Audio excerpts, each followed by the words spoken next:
بسم الله الرحمن الرحيم. طاسيم.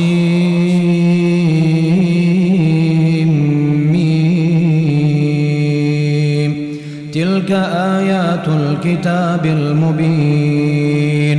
نتلو عليك من نبأ موسى وفرعون بالحق لقوم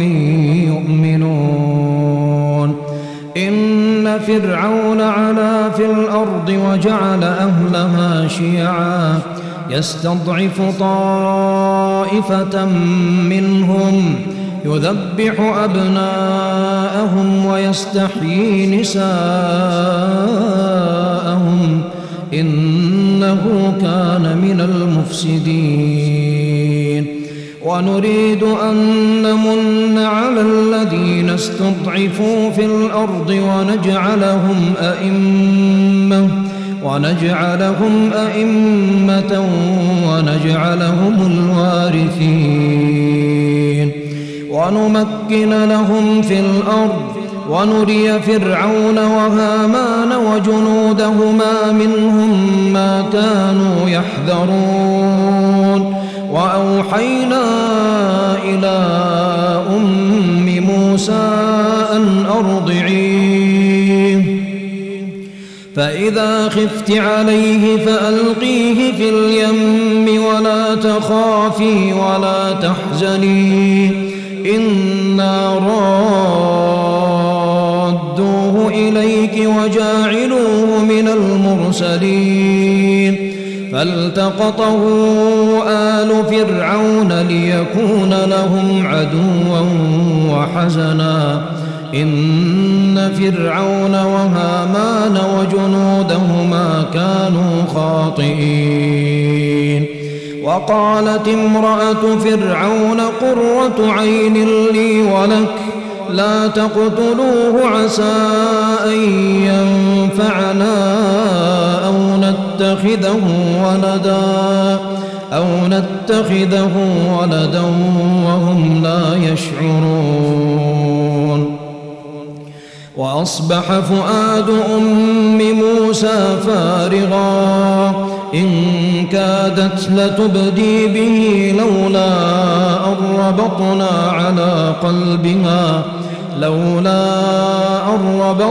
على قلبها لتكون من المؤمنين. وقالت لأخته قصيه فبصرت به عن جنب وهم لا يشعرون. وحرمنا عليه المراضع من قبل فقالت هل أدلكم على أهل بيت يكفلونه لكم وهم له ناصحون. فرددناه إلى أمه كي تقر عينها ولا تحزن ولتعلم أن وعد الله حق ولكن أكثرهم لا يعلمون. ولما بلغ أشده واستوى آتيناه حكما وعلما وكذلك نجزي المحسنين. ودخل المدينة على حين غفلة من أهلها فوجد فيها رجلين يقتتلان هذا من شيعته وهذا من عدوه فاستغاثه الذي من شيعته على الذي من عدوه فوكزه موسى فقضى عليه قال هذا من عمل الشيطان إنه عدو مضل مبين. قال رب إني ظلمت نفسي فاغفر لي فغفر له إنه هو الغفور الرحيم. قال رب بما أنعمت علي فلن أكون ظهيرا للمجرمين فأصبح في المدينة خائفا يترقب فإذا الذي استنصره بالأمس يستصرخه قال له موسى إنك لغوي مبين فلما أن أراد أن يبطش بالذي هو عدو لهما قال يا موسى أتريد أن تقتلني كما قتلت نفسا بالأمس إن تريد إلا أن تكون جبارا في الأرض وما تريد أن تكون من المصلحين وجاء رجل من أقصى المدينة يسعى قال يا موسى إن الملأ يأتمرون بك ليقتلوك فاخرج إني لك من الناصحين فخرج منها خائفا يترقب قال رب نجني من القوم الظالمين ولما توجه تلقاء مدين قال عسى ربي أن يهديني سواء السبيل ولما ورد ماء مدين وجد عليه أمة من الناس يسقون ووجد من دونهم امرأتين تذودان قال ما خطبكما قالتا لا نسقي حتى يصدر الرعاء وأبونا شيخ كبير فسقى لهما ثم تولى إلى الظل فقال رب إني لما أنزلت إلي من خير فقير فجاءته إحداهما تمشي على استحياء قالت إن أبي يدعوك ليجزيك أجر ما سقيت لنا فلما جاءه وقص عليه القصص قال لا تخف نجوت من القوم الظالمين قالت إحداهما يا أبت استأجر إن خير من استأجرت القوي الأمين قال إني أريد أن أنكحك إحدى ابنتي هاتين على أن تأجرني 8 حجج فإن أتممت 10 فمن عندك وما أريد أن أشق عليك ستجدني إن شاء الله من الصالحين قال ذلك بيني وبينك أيما الأجلين قضيت فلا عدوان علي والله على ما نقول وكيل فلما قضى موسى الأجل وسار بأهله آنس من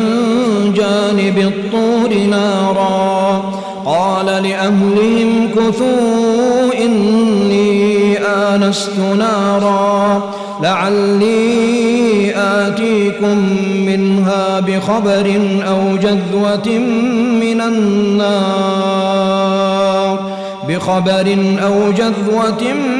النار لعلكم تصطلون فلما أتاها نودي من شاطئ الوادي الأيمن في البقعة المباركة من الشجرة أن يا موسى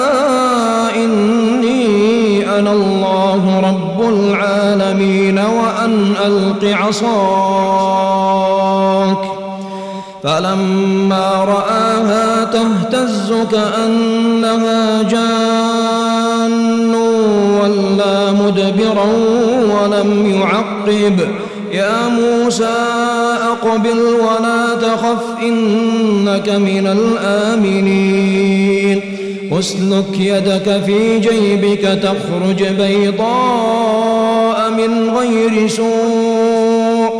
واضمم إليك جناحك من الرهب فذلك برهانان من ربك إلى فرعون وملئه إنهم كانوا قوما فاسقين. قال رب إني قتلت منهم نفسا فأخاف أن يقتلون وأخي هارون هو أفصح مني لسانا فأرسله معي يرد أن يصدقني إني أخاف أن يكذبون. قال سنشد عضدك بأخيك ونجعل لكما سلطانا فلا يصلون إليكما بآياتنا أنتما ومن اتبعكما الغالبون. فلما جاءهم موسى بآياتنا بينات قالوا ما هذا إلا سحر مفترى وما سمعنا بهذا في آبائنا الأولين. وقال موسى ربي أعلم بمن جاء بالهدى من عنده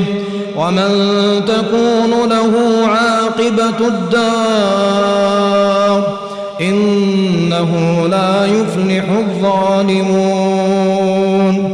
وقال فرعون يا أيها الملأ ما علمت لكم من إله غيري فأوقد لي يا هامان على الطين فاجعل لي صرحا لعلي أطلع إلى إله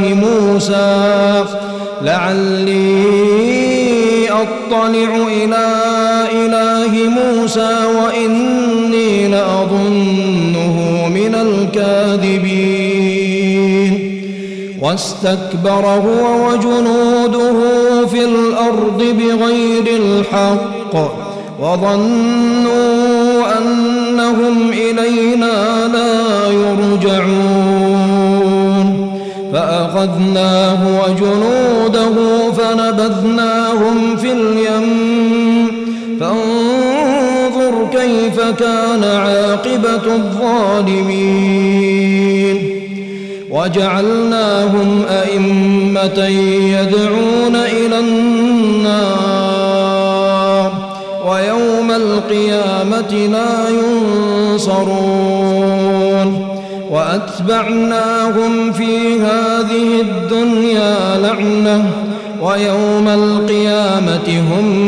من المقبوحين. ولقد آتينا موسى الكتاب من بعد ما أهلكنا القرون الأولى بصائر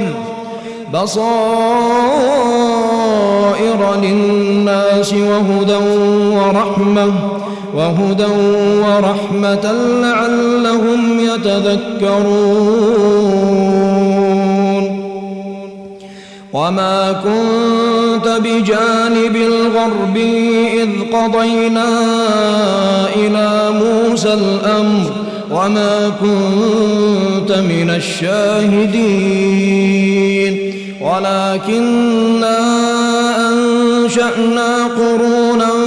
فتطاول عليهم العمر وما كنت ثاويا في أهل مدين تتلو عليهم آياتنا ولكننا كنا مرسلين وما كنت بجانب الطور إذ نادينا ولكن رحمة من ربك لتنذر قوما ما أتاهم من نذير من قبلك لعلهم يتذكرون ولولا أن تصيبهم مصيبة بما قدمت أيديهم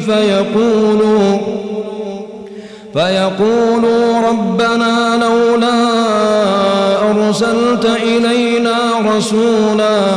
رسولا فنتبع آياتك ونكون من المؤمنين فلما جاءهم الحق من عندنا قالوا لولا أوتي مثل ما أوتي موسى أولم يكفروا بما أوتي موسى من قبل قالوا سحران تظاهرا وقالوا إنا بكل كافرون قل فأتوا بكتاب من عند الله هو أهدى منهما أتبعه إن كنتم صادقين فإن لم يستجيبوا لك فاعلم أنما يتبعون أهواءهم ومن أضل ممن اتبع هواه بغير هدى من الله إن الله لا يهدي القوم الظالمين ولقد وصلنا لهم القول لعلهم يتذكرون الذين آتيناهم الكتاب من قبله هم به يؤمنون وإذا يتلى عليهم قالوا آمنا به إنه الحق من ربنا إنا كنا من قبله مسلمين أولئك يؤتون أجرهم مرتين بما صبروا ويدرؤون بالحسنة السيئة ومما رزقناهم ينفقون وإذا سمعوا اللغو أعرضوا عنه وقالوا لنا أعمالنا ولكم أعمالكم سلام عليكم لا نبتغي الجاهلين إنك لا تهدي من أحببت ولكن الله يهدي من يشاء وهو أعلم بالمهتدين وقالوا إن نتبع الهدى معك نتخطف من أرضنا أولم نمكن لهم حرما آمنا يجبى إليه ثمرات كل شيء رزقا من لدنا ولكن أكثرهم لا يعلمون وكم أهلكنا من قرية بطرت معيشتها فتلك مساكنهم لم تسكن من بعدهم إلا قليلا وكنا نحن الوارثين وما كان ربك مهلك القرى حتى يبعث في أمها رسولا يتلو عليهم آياتنا وما كنا مهلك القرى إلا وأهلها ظالمون وما أوتيتم من شيء فمتاع الحياة الدنيا وزينتها وما عند الله خير وأبقى أفلا تعقلون أفمن وعدناه وعدا حسنا فهو لاقيه كمن متعناه متاع الحياة الدنيا ثم هو يوم القيامة من المحضرين ويوم يناديهم فيقول أين شركائي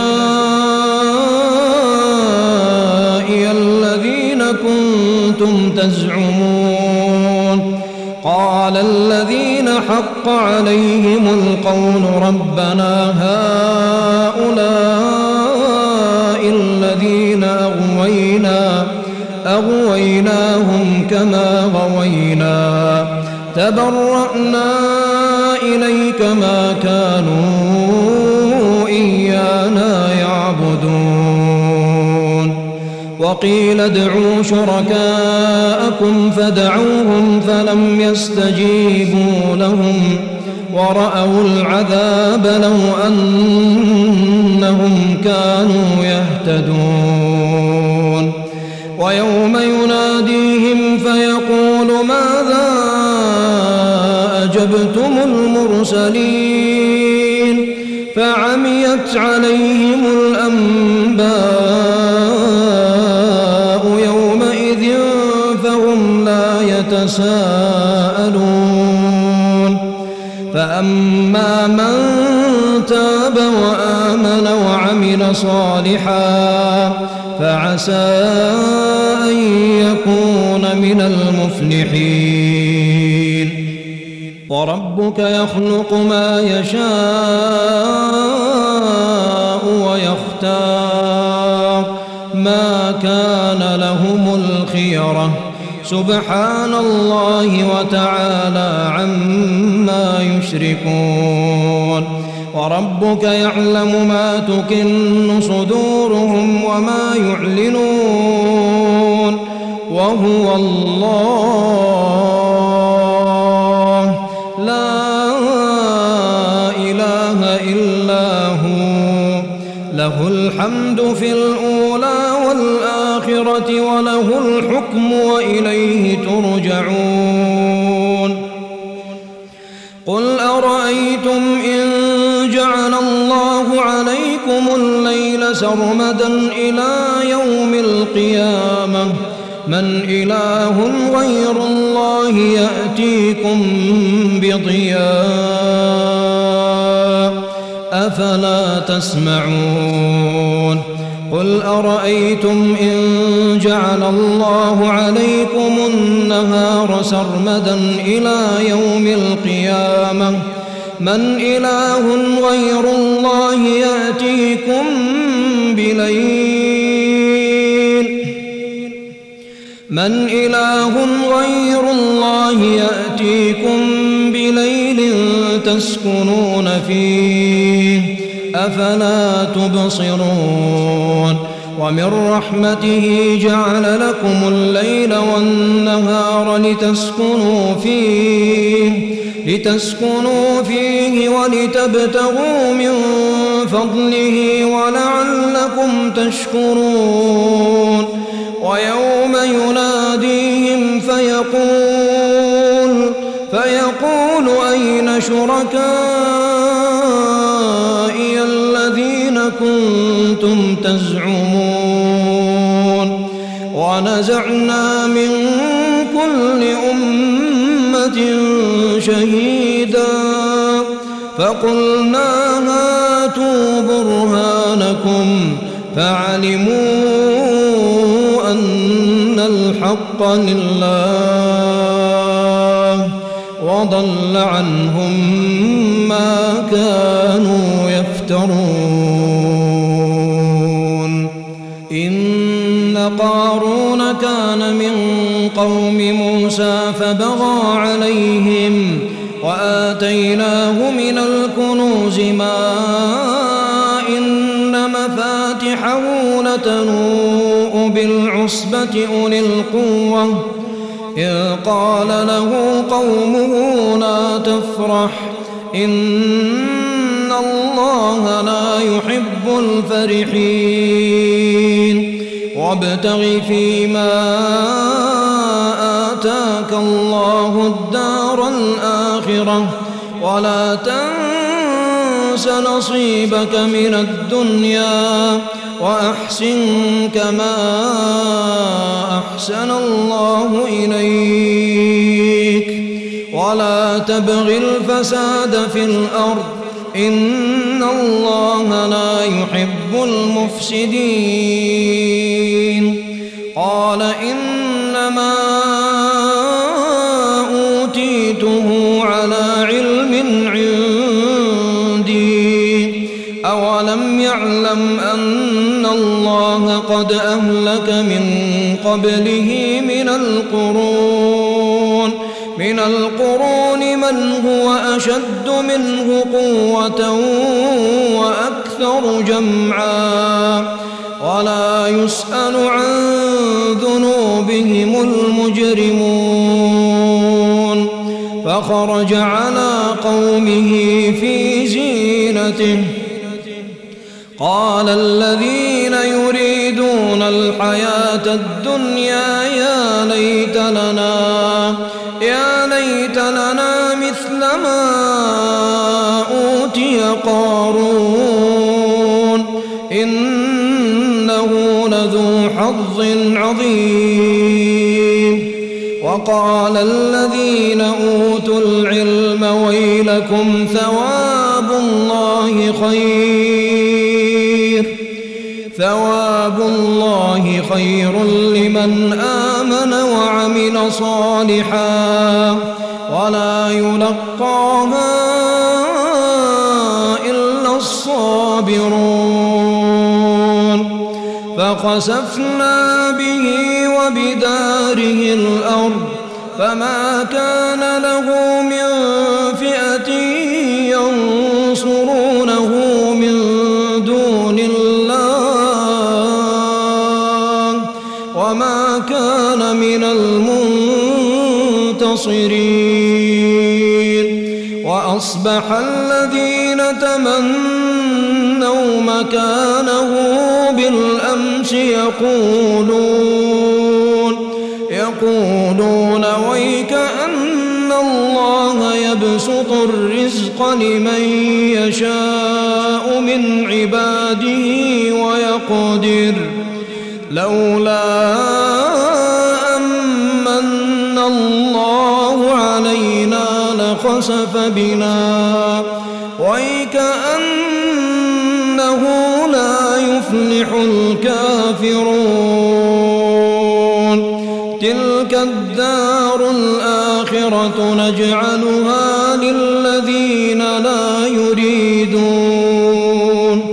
نجعلها للذين لا يريدون علوا في الأرض ولا فسادا والعاقبة للمتقين من جاء بالحسنة فله خير منها ومن جاء بالسيئة فلا يجزى الذين عملوا السيئات إلا ما كانوا يعملون إن الذي فرض عليك القرآن لرادك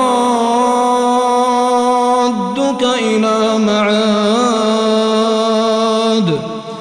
قل ربي أعلم من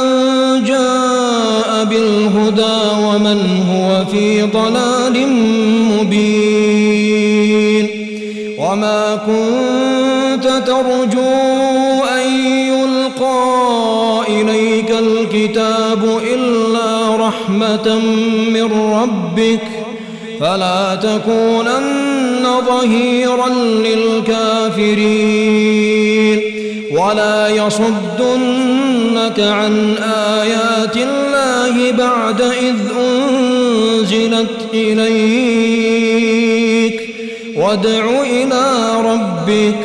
ولا تكونن من المشركين ولا تدع مع الله إلها آخر لا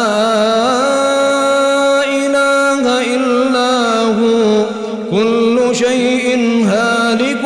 إلا وجهه له الحكم وإليه ترجعون